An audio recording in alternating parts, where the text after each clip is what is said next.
नमस्कार, one India Hindi में आपका स्वागत है। करीब 8 लाख विद्यार्थियों का इंतजार अब खत्म हो गया है। मध्य प्रदेश बोर्ड ने 12वीं परीक्षा का परिणाम जारी कर दिया है। राज्य के शिक्षा मंत्री इंदर सिंह परमार ने परिणाम की घोषणा की है। 100% छात्र इस बार पास हुए हैं। इस साल 52% विद्यार्थी फर्स्ट डिवीजन, 40% सेकेंड डिवीजन और 7% छात्र छात्राएं थर्ड डिवीजन से पास हुए हैं। झारखंड एकेडमिक काउंसिल ने गुरुवार को कक्षा 10वीं के नतीजे जारी कर दिए हैं। जेएसी के अध्यक्ष अरविंद प्रसाद सिंह गुरुवार को दोपहर 3 बजे परिणाम घोषित कर दिए हैं। छात्र आधिकारिक वेबसाइट पर जाकर अपना परिणाम देख सकते हैं। परीक्षा के लिए रजिस्टर करने वाले कुल 4,33,571 में से 4,15,924 छात्र पास हुए हैं।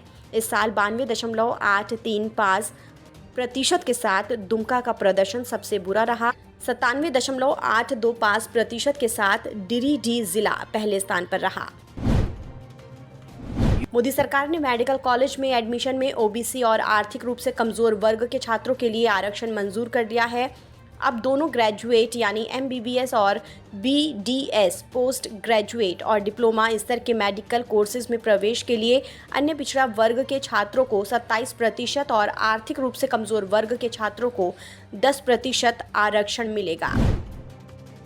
कोरोना के नए मामलों में बेतहाशा बढ़ोतरी को देखते हुए केरल सरकार ने 31 जुलाई और 1 अगस्त को पूर्ण लॉकडाउन लगाने का फैसला लिया है। केरल में बुधवार को कोरोना के 22,056 नए मामलों की पुष्टि हुई थी और 131 मरीजों की मौत हुई थी। राज्य में इस समय 1,49,534 मरीजों का इलाज चल रहा है।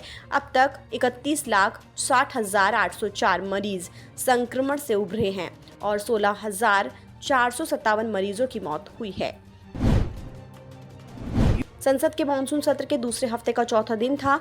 विपक्ष लगातार पेगासस जासूसी कांड, कृषि कानूनों को लेकर हमलावर रहा। हंगामे के चलते दोनों सदनों की कार्यवाही गुरुवार को भी दिन भर के लिए स्थगित कर दी गई। हालांकि इससे पहले राज्यसभा ने हंगामे के बीच फैक्टर विनियमन विधेयक 2021 को ध्वनि मत से पारित कर दिया। अब अगली बैठक शुक्रवार की सुबह 11 बजे शुरू होगी।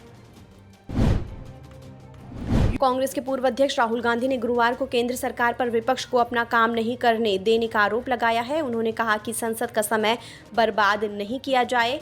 महंगाई, किसान और पेगासस पर चर्चा होनी चाहिए।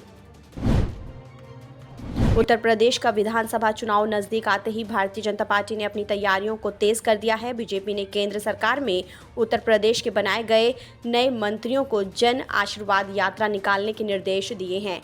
इस यात्रा के तहत जिन मंत्रियों का संसद में परिचय नहीं हो पाया था, वो अब 16, 17 और 18 अगस्त को उत्तर प्रदेश की 4 लोकसभा क्षेत्रों में जन आशीर्वाद यात्रा निकालेंगे।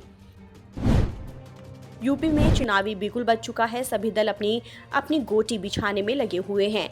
इस बीच बहुजन समाज पार्टी ने यूपी में पहले प्रत्याशी की घोषणा करते हुए रमेश यादव को बिठूर से उम्मीदवार बना दिया है। बीएसपी ने पहले प्रत्याशी की घोषणा कानपुर की बिठूर विधानसभा से की है। पार्टी ने इसके लिए बाकायदा एक कार्यक्रम आयोजित कर कार्यकर्ताओं में जोश भरने का काम किया। गोवा में एक समुद्र तट पर 2 नाबालिग लड़कियों के साथ कथित सामूहिक दुष्कर्म मामले पर मुख्यमंत्री प्रमोद सावंत ने विवादित टिप्पणी की है। अब मुख्यमंत्री उस टिप्पणी के लिए विपक्ष की आलोचनाओं का सामना कर रहे हैं। सावंत ने कथित तौर पर कहा था कि माता पिता को ये आत्ममंथन करने की जरूरत है कि उनके बच्चे रात में इतनी देर तक समुद्र तट पर क्यों थे। सप्ताह के चौथे कारोबारी दिन यानी गुरुवार को दिन भर के कारोबार के बाद शेयर बाजार हरे निशान पर बंद हुआ। सेंसेक्स 209 अंकों की तेजी के साथ 52,653 के स्तर पर बंद हुआ। वहीं निफ्टी 69 अंकों के उछाल के साथ 15,778 के स्तर पर बंद हुआ। फिलहाल इस खबर में इतना ही। देश और दुनिया की तमाम खबरों के लिए आप बने रहिए वन इंडिया हिंदी के साथ।